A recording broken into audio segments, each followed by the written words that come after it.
Natibag ang ilang bahagi ng slope protection sa Parua River sa Concepcion, Tarlac matapos tumaas at lumakas ang agos ng tubig dulot ng sunod-sunod na pag-ulan na dala ng habagat itong mga nakalipas na araw. Ilang heavy equipment na ginagamit sa quarrying activities at nakapwesto hindi kalayuan sa Santa Rita Bridge ang naiulat ding naanod ng malakas na agos.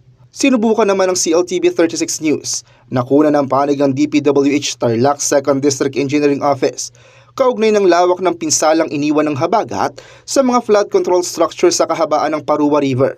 Ngunit wala pa itong tugon sa oras ng pag-uulat. Ang Parua River ay kabilang sa mga lugar sa Tarlac na may malalaking deposito ng buhangin at matagal ng kaugnay sa sand and gravel extraction activities. Dahil dito, inaasahang masusing susuriin hindi lamang ang pinsala sa slope protection, kundi maging ang kondisyon ng river channel at mga aktibidad sa paligid nito na maaaring makaapekto sa daloy ng tubig at katatagan ng mga kalapit na infrastruktura.